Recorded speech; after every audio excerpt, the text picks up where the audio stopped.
Hey Authority Hackers, welcome to the first episode of 2022. I hope you had a lot of fun, I hope you met with your family, I hope you ate a lot of food, but let's not lie, now it's time to go back to work. And you're lucky because today we have an episode that's going to help you do just that, where we're going to be talking about the main changes to building authority sites in 2022. There's no denying that building websites is getting somewhat more complicated, but also is changing, right? And there's things that you should do differently this year that we've done in the past. So in this episode, we are going to be highlighting several of the biggest changes that you should adopt if you want to build successful websites in 2022. And we are going to be taking the opportunity of this podcast to announce that we have just updated our flagship post, the Authority Site System, with most of the changes that we are going to be talking about in this podcast. So that is, things like Core Web Vitals, things like the Google review update, and a bunch of other things that are quite important to make your site successful. All our trainings have just been updated in the last few days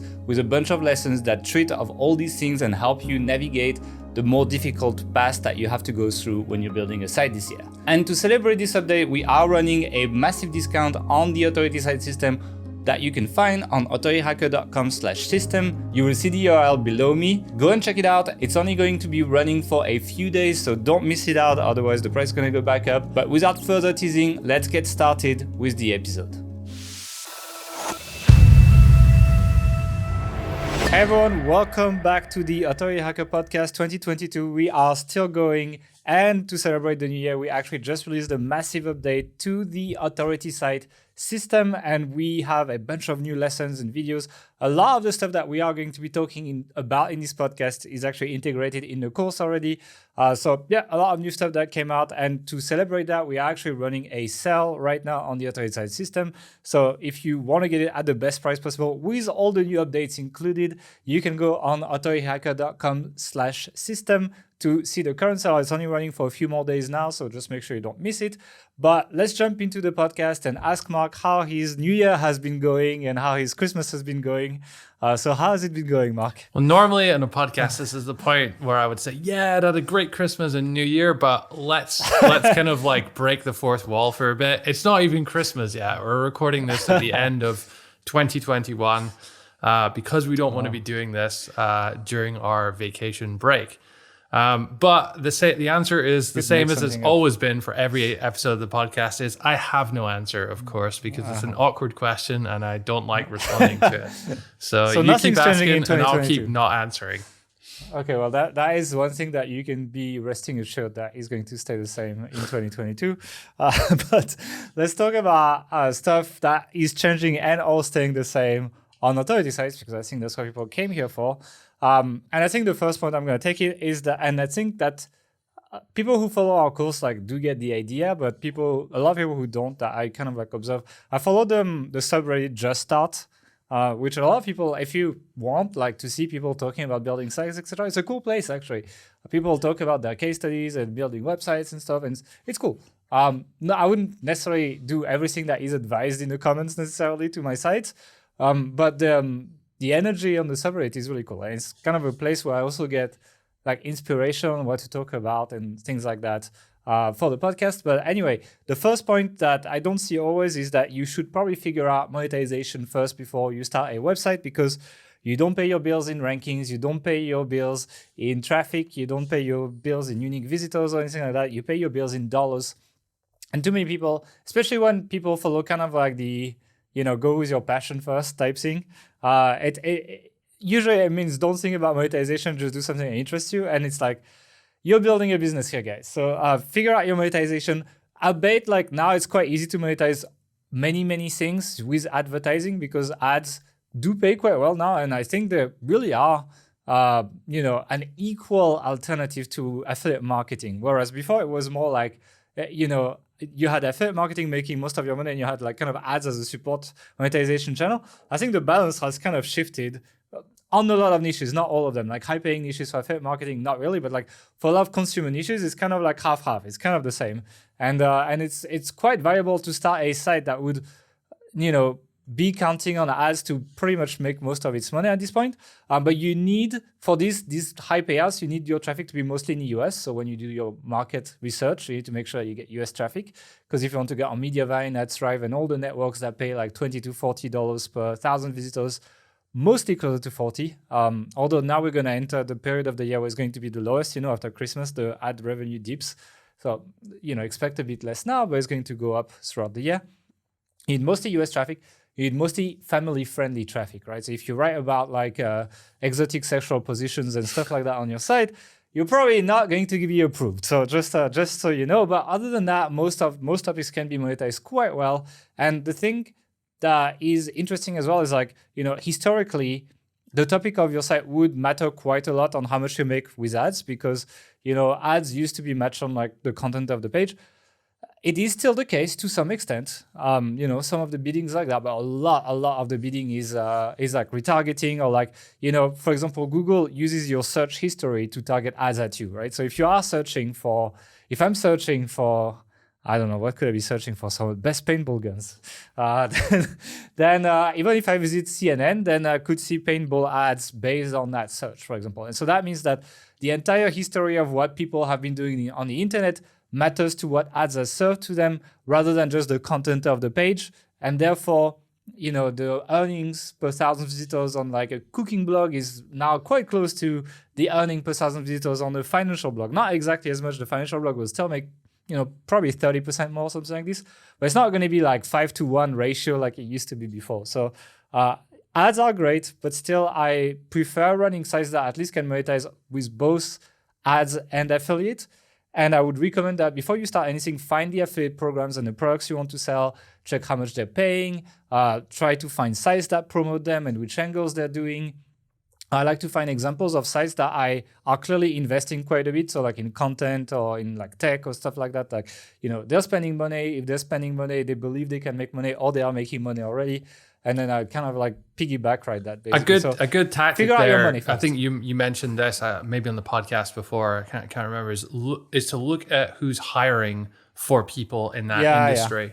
So it's one of the tactics in TAS actually, is to go to the content marketplaces, like a ProBlogger or Upwork, etc., and look at the job offers. And usually they give you niches. So it's like, if you're looking for niches, it's a great place to go, actually. Yeah, and it's interesting as well. When one of our first big authority sites that we started back in 2013, this was a health site, we had no idea what we were doing when it came to monetization. Like, our only goal in the beginning was to grow it, get more visitors. There was no ads of any kind. We didn't think the monetization out until really a year and a half in. And by that point, we'd spent quite a lot of energy, quite a lot of resources and money on building out areas of the site that weren't so easy to monetize with like some of the products we were promoting at the time. And it was just a mess. We ended up with this huge site, which had eventually thousands of posts, but a lot of it was just lacking in focus. It was difficult to work on. And the area of the site that made a lot of money, which was around supplements and stuff, was maybe a quarter or a third of that. And if we just focused on building out that area from the beginning, because we researched it and we identified that as a high profitable area, I think we would have gotten a lot further with that site, certainly a lot faster as well. Yeah, the story is a bit different if you do the same today, because ad networks can kind of like back that up. Whereas at the time when we did it, there was no Mediavine, there was no AdThrive. So really that content, yeah, I mean, you could slap AdSense, and like we did MediaNet at the time.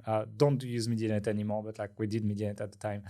And we were making some money, but it was pretty terrible, to be honest. And that is a good example of like what not to do. So usually this kind of advice we give comes from us fucking it up sometime in the past and just remembering, probably shouldn't do that again. So that's pretty much it. Why don't you take the next point? Yeah, so the next one is, don't be afraid of the competition. In fact, seek out competition. It's a good thing. Most people, when they get into starting any kind of business online for the first time, they try and do something different. They think that, I just need to come up with something new, like Mark Zuckerberg and Facebook, and I'll become a billionaire. Facebook wasn't the first social network, right? It wasn't even the first big one. What was that one before? There's Bebo, MySpace. Friendster, MySpace. They were huge. Mark Zuckerberg came along and just executed better than the rest. So the presence of competitors is a good thing. There's a really, kind of somewhat embarrassing story I have. I think I talked about this in the podcast before, But one of my first sites, one of my early sites, was about micro SIM card cutters. It's about as niche as you can get. And the reason I thought this would be good is because it was a product which I thought, well, some people need this, and I saw nobody else doing it. No one else had a website. And I think since then, no one else has ever had a website of just about these micro SIM card cutters. I don't think anyone else ever made a website about this. And there's a good reason why nobody did that, because there's hardly any money in it. The products were $3, and the commission at the time, even I think Amazon was paying 6-7%, was, we're talking a few cents here per sale, and people buy them once, and I think that they got replaced by nano SIM cards after a couple of years anyway. So it was just a terrible, terrible, terrible idea. And I thought I was onto something new, I was riding this new wave because no one else had done it, and I wasn't. So look for other sites that are present in an industry. Now, if we want to get a little bit more, go a little bit deeper into this, you kind of have to be careful, because you obviously don't want the industry to be dominated by 50 giant websites that are just going to crush you. Yeah, so domain rating, or DR, is the Ahrefs metric, which it measures the amount of links pointing to a page, essentially. But when you start seeing a lot of sites DR 75, 80, 85 and above, it's very hard to compete against those as a new site. Now, having a few of those present is a good thing, as long as there are also smaller sites that are established in the last few years that are maybe DR 30, 40, 50, which are also ranking for keywords. There was a good example I saw recently where if you Google best protein powder in the US, it was all huge sites that you would never even dream of competing against.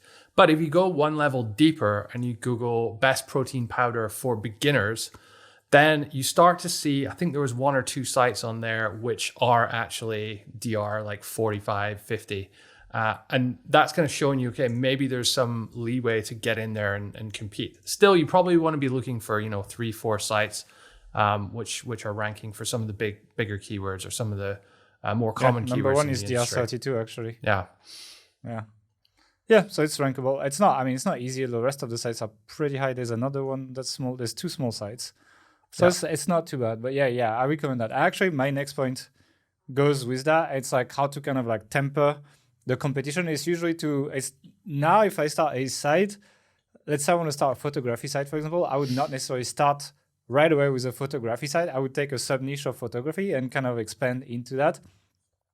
There's kind of 2 ways to do that. You can either buy a photography domain and then just write about that sub niche. So the sub niche I picked in my notes was drone right now, like drone photography.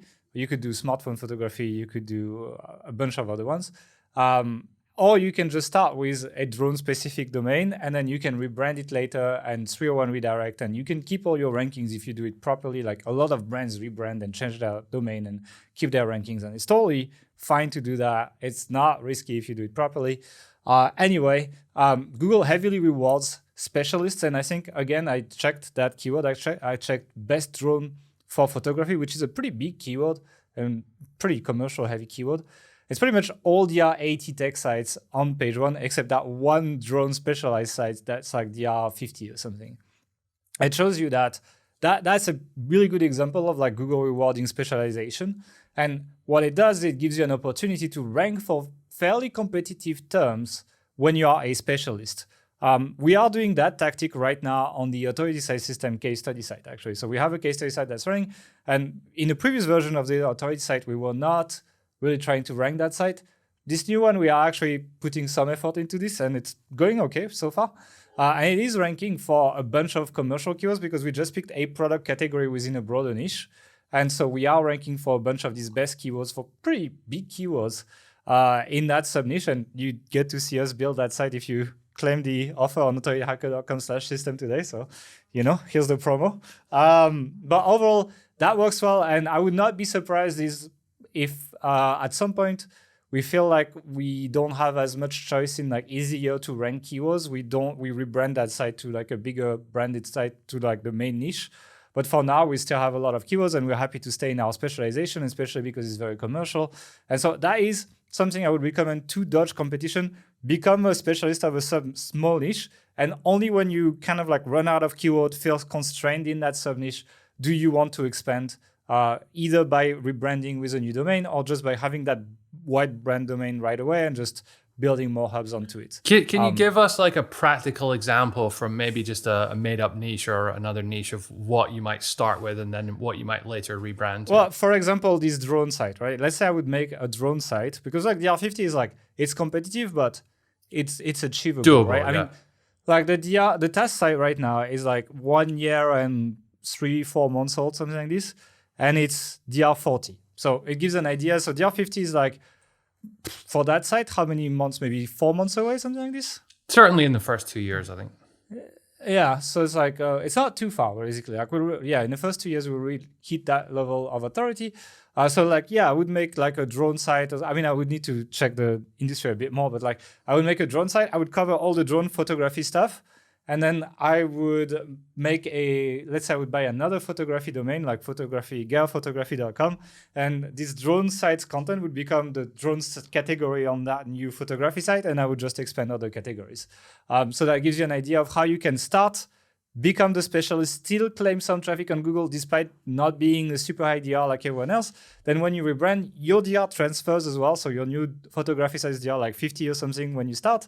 And you take it from there and grow, and you can get traffic all along the way. And you don't have to wait till you're like high DR to compete in a really competitive niche. I think, for example, in personal finance, I would do that too. So like maybe I'd make a site just about credit cards or like this gold IRA. You know, there's these really high paying affiliate programs in gold IRA.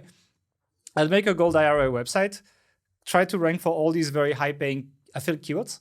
And there are like, again, check the keywords, but you'll find like there are 30, 40 sites ranking for these keywords, and they're really worth quite a lot of money. Build my site till I'm like DR40 and I cover all the niche, and then rebrand to a more broader personal finance site probably, and then start adding the credit card section, the everything, etc. And then keep my gold IRA keywords to keep paying for the bills at the beginning. So that gives you an idea of how I would start sites now. And I think that's one of the biggest shifts that I would add in 2022 to address the increase of competition that has been happening in the industry. We're not denying it's happened, but also we're not denying that you can make sites work, as you can see from the test site, for example. So it just needs to be a little bit more strategical, start more niche, expand later, and you will do quite well, basically. Okay, so the next point we've got on our list is to create content that matches search intent. Now, it used to be the case when we got started that you could brute force your way to the top of page one on Google. I mean, way back in the day, just by stuffing keywords on the page loads of times. Links as well. And then more recently, by lots of links to a page or even to your site. There's still elements of that. You still do need to have your keyword and variations of your keyword on the page. You still do need to have links to your site, links to your page. But more and more, Google's gotten better at understanding what the content on your page is and how it matches what the person searching for that content is actually looking for. So this has caused a kind of narrowing of the focus of the search results page. So you'll see for a lot of keywords now that every result is basically the same in terms of the content that they have on there. If you look for a review of I don't know, like a vacuum cleaner or a paintball gun or something, you'll quite often see 10 pages. They'll have like their intro, their best recommendation, their budget recommendation, a bunch of pros and cons lists for each of the products that they're comparing against, and then a little buying guide about how to choose the best vacuum cleaner or whatever it is, and maybe an FAQ in there as well. This like convergence of content, it's a little bit annoying sometimes because you have to be a bit samey in what you create. It gives you less creative freedom. But the flip side of that is that you're given a much clearer map of what you need to do in order to get your content to at least to have a chance of ranking on page one. And we got a pretty good story. Maybe you want to tell it, Gail, about the make money blogging, how much do bloggers make page on Authority Hacker and how it switched on us. That's a sad story, but get your tissues ready because you're going to be very emotionally hit here. It's okay, maybe I'm overselling this. I had that page that was targeting that keyword, how to make money blogging, and was number one for a long time actually, which is a pretty good keyword, I would say, and it ranked for a bunch of longer tail variations as well. But this was, how to make money blogging. People were just making a list like, here's 10 ways to make money blogging, right? And I decided to tackle the problem in a different way by gathering all the income reports I could find online and look at what these people were doing and then try to do some correlation factors with like, how many Twitter followers do they have, how many link users do their sites have, etc. And try to correlate revenue with different metrics to understand like which blogging metrics correlated with making money, right? Based on their income reports. And so that was kind of like a unique take on the problem, not necessarily solving fully the issue, but like bringing something new to the table rather than listing the 10 same ways of making money back. And that did really well. That page has hundreds of linking root domains. It was shared around. A lot of people mentioned it when they wrote content, etc., and were able to use the correlation data to make a point when they were writing their own blog posts, etc. And that's how that page ranked number one for probably 2 or 3 years on Google for that query, right? And that was before search intent arrived. And Google was like, no, that's not how we rank stuff anymore. We don't really care how many links you have, even if your content's great and you've spent all that time doing all that correlation study. What we want now is we just want lists of ways to make money blogging. And so like, as soon as that started happening, that page just started decaying all the way to like number 50 or something, from number 1 for like 3 years to like page 6 or something. And as soon as we rewrote that page to just be kind of a list, it's like, it didn't really take this number 1 ranking. It never really took it back, even though I rewrote it twice, etc. But it is, I think it's like top of page 2, bottom of page 1 now, something like this. Like it's much better than it was. But basically, as soon as we changed the content on that page, Google just immediately shut it back up all the way. And it shows you like how powerful search intent can be. And that regardless of the amount of links of effort that you put in, you will not rank if you don't match that search intent, because that's how Google works now. And it's, you just, as I said, it's more of a production value war than it is an originality war, which personally I hate. I enjoyed being able to tackle things in an original way, but it's not. Now, here's a question though. Are we saying with this that you just need to straight out copy what other people are doing? Like, is that the way to rank? No, but you can still have some creativity within the limits of the search intent, right? So it's like for example, I rewrote the article recently and it jumped up quite a bit, but it's still, I think now we fell behind in links because we were like down quite a bit for a long time. So we need more links to that page. But so I made the list of monetization methods, but what I did is for each monetization method, I found a practical case study / example of a site that does it. And it's probably one of the most underrated posts I've published last year because we didn't really promote it. I just updated it, spent hours and hours doing it, and we didn't really tell anyone. So if you want to go and check that blog post, I think there's like 40 case studies or something. And I made that video on fool.com that was really popular on YouTube. That was just one of these case studies or something. And there's one for each monetization method. So that gives you an example of like how to stay within search intent in terms of structure while still adding some originality. And, there is a movement of people talking about on page as well that say that like having kind of like original data probably does help eventually, where you match all the criteria of search intent, but on top of that, you have some extra original data that would help you rank better. It's hard to like tell how correct that is because we haven't really like done some heavy digging into that. So I don't want to come on the podcast and say that's exactly how this works. But I think it would make sense that Google, now that we live in a post-search intent world, Google would now be looking for original pieces of data that are unique to your page on top of the main search intent to add some value, So yeah, you can be original, but you can't deviate very far from the expected format either. So you've got to match that. And again, if you go in the auto-size system, we show you exactly how to identify that, structure an article, do all this stuff so that you do it properly. Let's talk about tech then now, like what tools to use, what platforms to use, and what's changed. Because this is something that does change, I'd say, more frequently than some of the other areas here. Yeah, I feel like the more time passes, the more minimalist we are getting with our sites. where we used to be like big proponents of like page builders, making a fancy design site, etc. And now the sites that we start in terms of the new sites that do the best are usually the sites that have the least tech and that are kept extremely minimalist. Most of our sites now are like very bare bones in terms of design. They still have like a logo, fonts and colors that match the brand, etc. So it feels branded, but like it's mostly like the logo on top, a little bit of menu with like a slightly interesting font, and then just your article content, and that's it. And then the rest is super clean. So actually, in the updates of the authorized system, one of the updates is that we show you exactly how to do that site setup that we do on our new sites now. So it's a new track on the site building. You can still do the page builder version that we had before, because I think for some beginners, it's still going to be useful because they can be a bit overwhelmed on how to do it with default WordPress.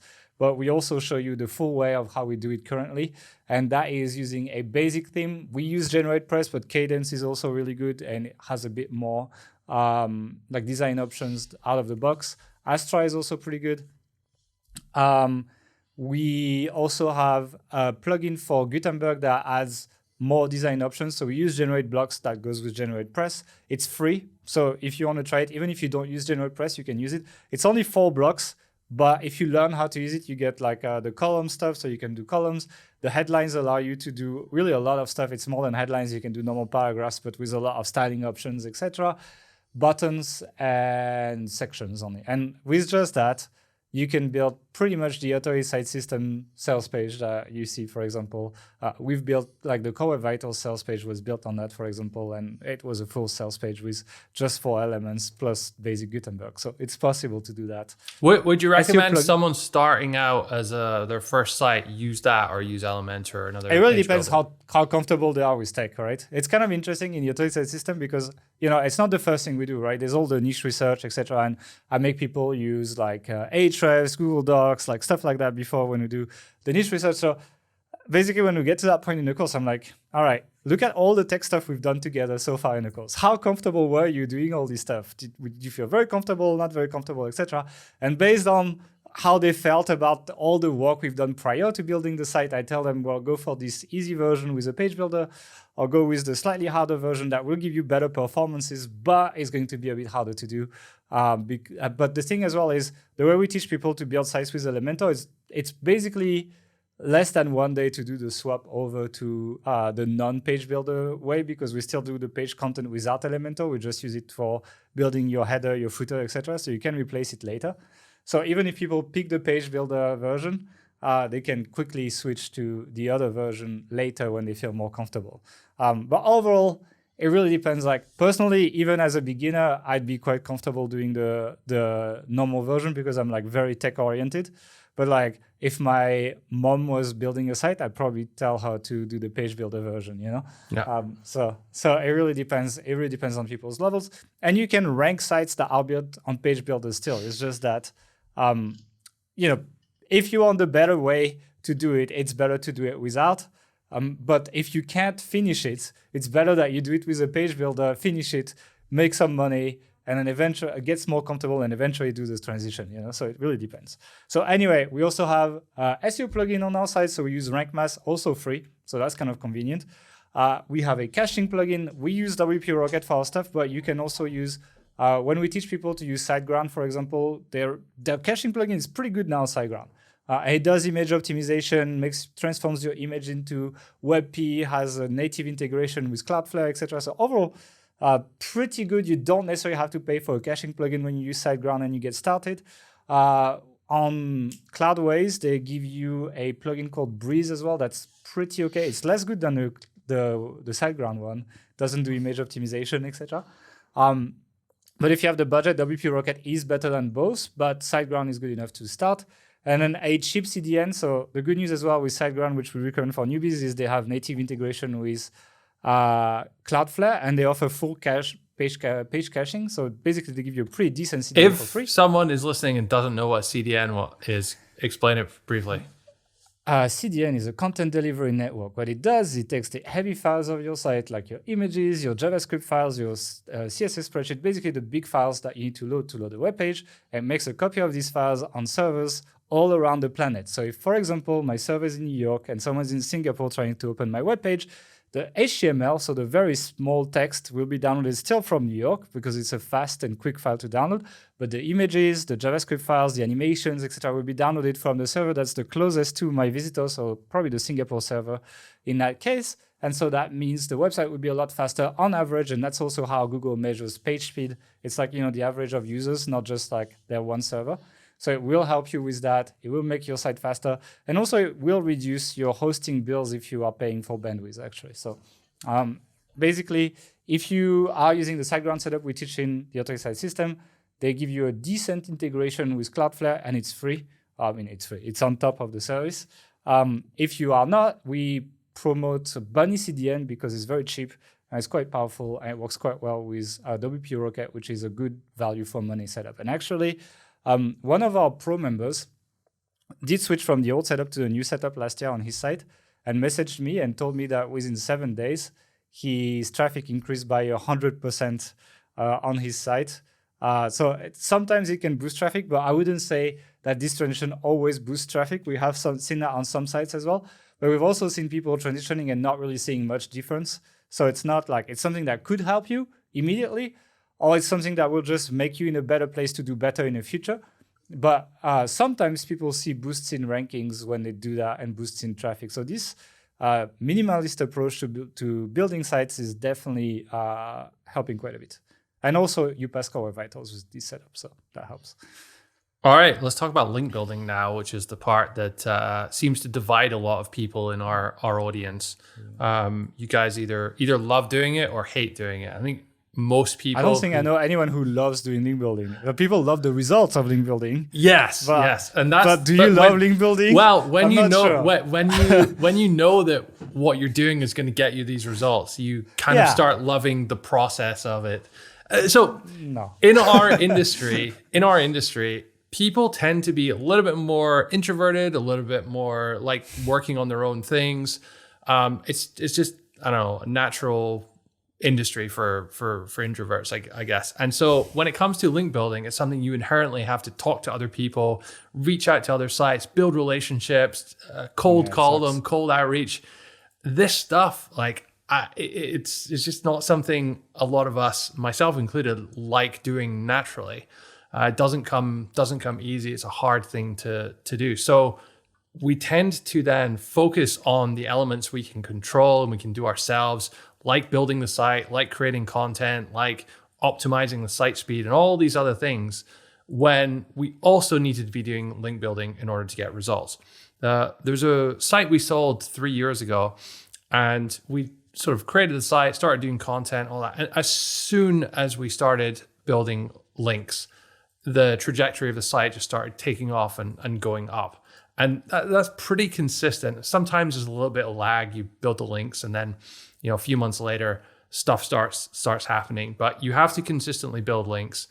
They work kind of like, to break it down for anyone who's really new, they work kind of like votes. So the more links a site has from other sites around the web, and certainly the more links from better sites out there, then the more trust your site has in the eyes of Google. So this helps your site in two ways. First, it helps you to push, say, a specific page on your site. If you have a paintball gun review and you have a lot of other paintball sites linking to that paintball gun review, then that page is going to, on average, do better. The other way it works, though, is if you have lots of links just to your domain, to like different pages on your domain, your homepage, things like that, then your overall authority of your site will increase. And this makes it easier for you to create a new blog post, and then without even building any external links to it, that post can just rank sometimes. When you hit this kind of established mode on your website, it's great. It's really easy because you can just put out content and it starts ranking. Obviously, there's a lot more to it than that. It's a vastly oversimplified version of the algorithm. It depends on what your competitors are doing and on all sorts of other stuff like this. Also depends on internal links you have as well. But my point with all this is that you absolutely need to build links like your life depends on it. It's probably the most important thing. Maybe you could argue content Getting high quality content is more important these days. Having a website probably helps as well. Yeah, assuming you have a website. And let's be honest, you can have a less well optimized, like not so fast website. And if you're doing really well on content and links, you're still going to do well, right? Yeah, you need the content. Like especially with search intent, links will not solve that problem. Like, yeah, you need to hit that minimum quality level of your content. It doesn't have to be always that high, depending on the niches. But if you don't hit that, no link building will save you. So I think there is a category of people who focus only on link building and have complete trash sites. And I want to guard people against that it's like, it's not going to solve your problems if you haven't put the minimum effective dose, to talk like Tim Ferriss, on your website.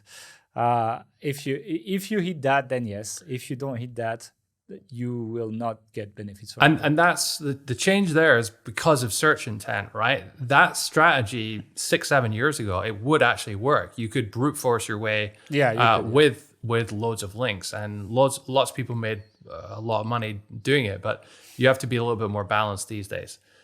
Anyway, how do you actually do this for a new site? The first thing I would do is start doing HARO. So that's help a reporter out. Helpareporter.net is the website, I believe. Just search for HARO and you'll find it. This is a free 3 times per day, 15 times per week, so every weekday newsletter where there's maybe like 50 to 100 questions from journalists, publishers, other websites out there. And they're looking for sometimes like specialist topic experts like vets or doctors, but more often than not, just people who have an experience of something. There's been a lot in the last couple of years about working remotely, for example. And if you work remotely, if you work at home, then you're qualified to answer those. We've used that a lot for a lot of random sites, actually, because like you can be like, I'm working on building this site about interior design remotely, and then you just answer the remote working questions and you get links, So I found actually just today as we're recording, I found a journalist for like a top tier publication in the UK who's looking for small business owners who have who work online, work remotely with their team, and has questions about that. So I sent her a message with some of the tips that we have. But I also I found like 6 or 7 HAROs, which I didn't even know we had done because our team had produced them all. I just searched for my own name, authority hacker, like work remotely, work from home. And I found all these ones that we'd replied to over the last year and gotten loads of links. So I kind of used it as a social proof. I was like, I've been featured on here. I talked about it on here and this newspaper and this publication. So I don't know. We'll see if that pans out. But this is another sort of like side use of HARO there. Anyway, you answer the questions on HARO, and sometimes our hit rate's around 20%, give or take. So 1 in 5. It doesn't take too long to answer each query though. And you'll get a link. And sometimes these can be really, really good links, such as from, I think our highest one's DR91 from AmericanExpress.com. There's loads of DR70 and 80 sites. And they tend to be, real publications, often newspapers and bigger places online. So there are links that you definitely want and are hard to get by the other method, which we'll talk about, which is outreach. Now, there are various kind of strategies and ways you can phrase your outreach. You can talk about guest posting, you can do skyscraper link building and, link exchanges, all these kind of things. But at its core, outreach is when you find a list of people who you want to ask for a link from, and then you email those people and ask for that link. The best way, I would say, of doing it, the most effective way, is to look at the links which the external links which your competitors have. So if they've been doing link building, then you want to be trying to get their links as well, because your competitors are already ranking. Those links are obviously helping them. And so the way you can do this is you can use a tool like Ahrefs or SEMrush or Ubersuggest to find the links which your competitors have. You can filter them out. So maybe you want to get rid of all the smaller sites or even the very large sites. And then you should have a list of sites which you can outreach to. You then need to, that's called prospecting. You then need to send them some kind of message. So there are tools out there, there's free tools out there like hunter.io.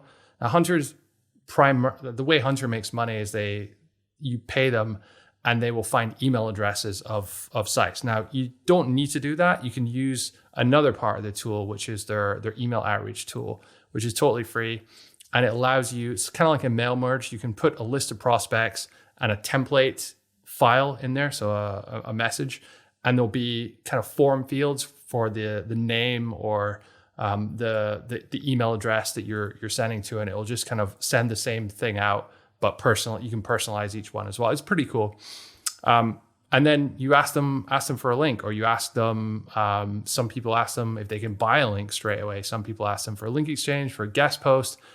Usually what happens is that people outreach for some kind of like free link, and then 90% of the replies you get in 2022 are going to be people asking for money. You can always negotiate a bit there. You can always maybe do a link exchange. You link to them, they link to you, or offer them value in some other way if you don't want to pay for links. By the way, we did a podcast on paying for links towards the end of last year, so go and check that out wherever it is. We'll link to it if you're interested in it. And yeah, the idea here is that you ask enough people for links, and some of them will link to you, some of them will ask for money. You can negotiate, you can pay for links, and you can kind of. What's our stance on paying for links in 2022? 2022 is pay. You should pay for links. I would say now. Ooh. We talked about this many times last year. I know, but still, people might have missed it. Yeah, so the risk is that Google doesn't want you to do it, and that can potentially hurt your site if they find out this is what you're doing. Now, the reality of the landscape is that in 2022, everybody or almost everybody is doing it. Some of the very big sites, they don't need to do it because they're already very high authority, but they don't do outreach probably though. Or like it's like, yeah, some of them do, but it's more in a kind of like a relationship building way. They have like do collaborations, or they'll like sponsor someone else. And, there's kind of ways around it, which isn't really building links, but they probably end up getting some links from it, or some promotion from it rather. But yeah, it's a risk that you may get penalized somehow. I haven't seen a site get penalized for paying for links for quite a few years now.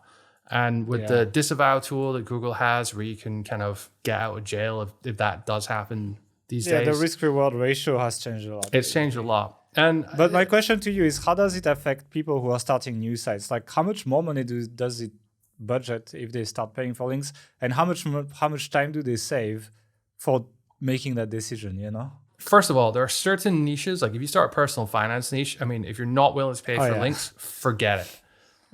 Because it's almost impossible to get free links in that space. If you're in health and fitness, or even like parenting and niches where people are a bit more friendly, let's say, and less money driven, then it is still possible.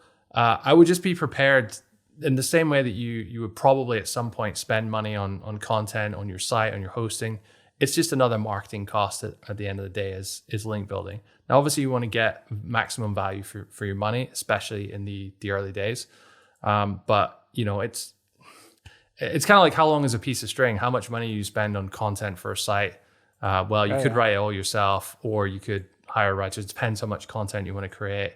Same with links. Like, how many links do you want to build? So if you want a very rough guideline for how much a link costs, and there are many cases where this goes out the window, but figure around $1 per DR of a site. This doesn't work at the top end. So if you're talking about DR 70 plus links, it's going to be way more than $70, right? But for a DR 50 site, DR 60 site, $50-$60 is probably about right. Okay. And so how much does it change the budgeting of someone's start? Like, let's say I just want to get to a break-even point with my site where, let's say I spent a few $1,000s building it, outsourcing the content, doing all of that. Like, how much should I budget for links? I don't know. Okay. I'm gonna take the Fifth Amendment of SEO and say it depends. because it really does. I mean, how many links do your competitors have? You need to be aiming for, you know, something sort of similar. But bear in mind, if you look at the number of links that a site has on Ahrefs, most of those links are they're not the links that they've actually bought and paid for or built manually. They're links which have another question then. Let's say you have a limited budget to build links to your brand new site because you're just getting started, you don't have a lot of money. Yeah. Where do I build my links to? Like which page?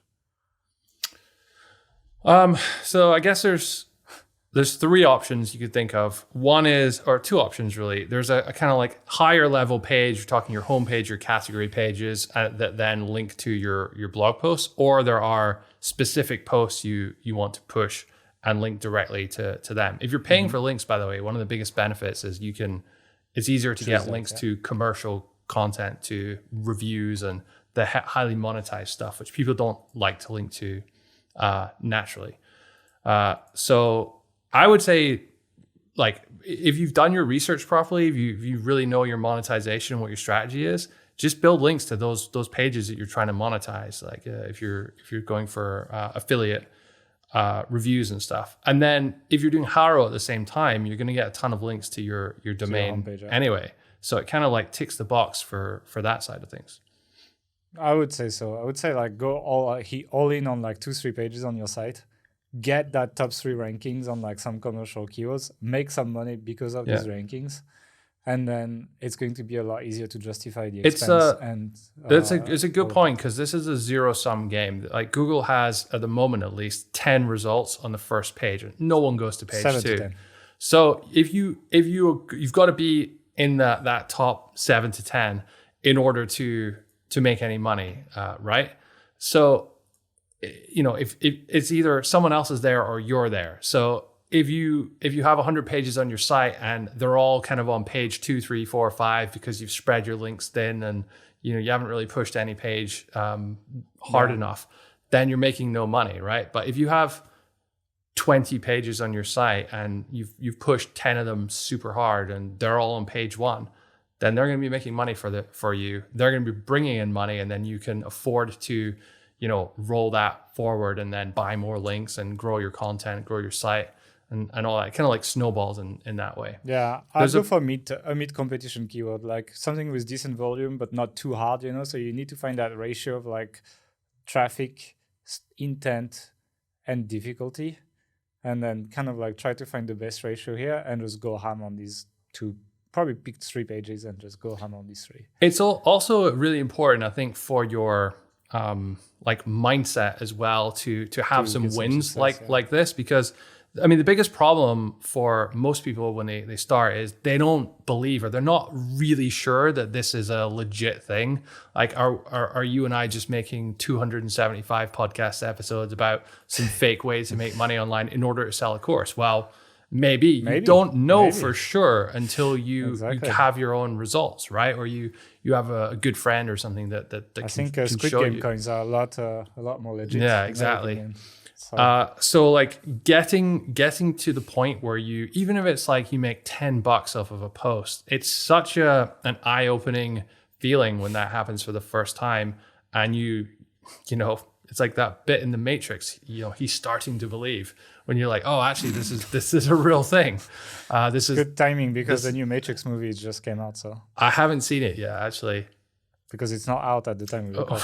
Well, the time it goes out, it is. So I'm trying to talk in terms of, hey, it's 2022 now.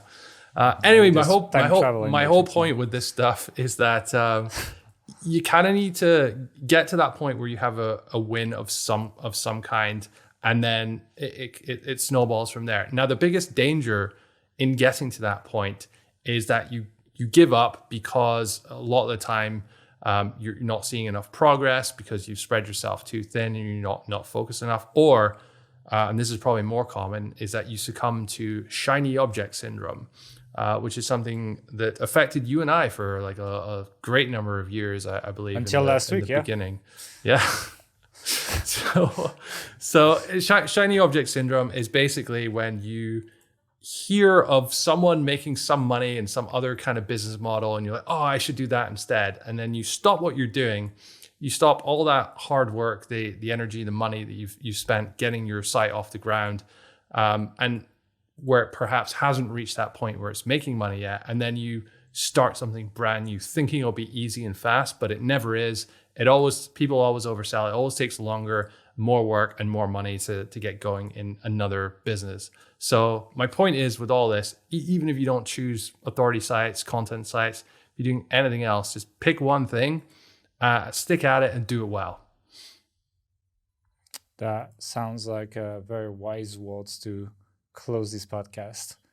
Other than, if you want to get the latest updates that we've done to our beginners course, you can go and claim that new updates plus the original course that was all reshot last year, by the way. So like pretty much everything is pretty new now in the course. On authorityhacker.com/system, we are running a special offer until how many days are left on the offer? So as the time this podcast goes out, it'll be up for another 4 days. So Thursday at midnight, this offer closes. Yeah. And just to let you know as well, like maybe how we're a little bit different from other people who sell courses on this stuff is, first of all, we actually do this stuff. So we have our own websites that make money. The site we built in the authority site system, it now makes money. Now. Yeah, you can see us literally do this from like zero to registering making stuff. Yeah, to actually making money online with this, which is, somewhat unusual for the industry, I would say. And when you buy our course, the authority site system, it also comes with lifetime updates. And that's not just we'll throw a few more videos in there when something changes, but we've reshot the whole thing 2 times now. From start, 2 times, yeah. So we filmed the whole thing 3 times, but then there's 2 and we have updates reshoots in between as well. And people who bought at the beginning, everything, all the new episodes, all the new versions of it, totally free. There's a change log on there when you log in, so you can see all that stuff that we've added. And one thing you forgot to say is that we actually added a new bonus module by Kevin Meng that is a friend of ours that is a copywriter that specializes in writing reviews, who we like his style a lot. And so what he did is he took a topic, I think is best indoor bicycle or something like this. And he wrote the article from start to finish, but like with all the research, etc. It's pretty long. It's like 4 hours of him like walking you through exactly how to write a review that makes money, or run the preview that makes money rather. This bonus is on, like, you get it for free if you join now during this launch, but other than that, it is going to be a paid upgrade normally. So actually you get more than just the discount you get here. You get an extra thing that people would pay for on top to get more information on how to write this affiliate content that makes money. So And if that's not enough as well, our course is one of the few in the industry that has a 30-day money-back guarantee. So you can join, try it all out. If you don't like it for any reason, just let us know, support@authorityhacker.com, and we'll give you a refund if you don't like it. Yeah, it's mostly people getting annoyed with me when they refund, but other than that, people like the course. So we have actually had, I would say, a double-digit number of people have refunded because they don't like your accent or can't follow it. That's a fair criticism. It's been a real problem. we put subtitles on all our lessons, and the subtitle companies can't work with us because Gail speaks too fast in his accent. I mean, if you're listening to this podcast, you hear what he sounds like. If you can understand what he's saying, you'll be fine, right? But some people, I guess, not expecting that. So yeah, and we still give them the money back because we want them to be happy. So it's exactly. It shows like that, and it's fine. I don't get pissed off. It's like I'm like, sure, it's a fair criticism. But like, I like to be honest. When we make these pitches, like I sometimes it feels uncomfortable to like pitch your product. It's like I shouldn't because we've put a lot of work. But I like to kind of like give both sides of the coins and explain to people like what really they're getting into. And so that's pretty much it. So that's it for our pitch, I guess. So that was an unusual pitch where we ended up by slaughtering my accent. But if you do want to learn online marketing and have a sexy French accent at the end of the course, then go ahead and check it out. Otherwise, thank you for listening to this episode, and we'll see you next week, or in 2 weeks rather, for the next episode. Bye.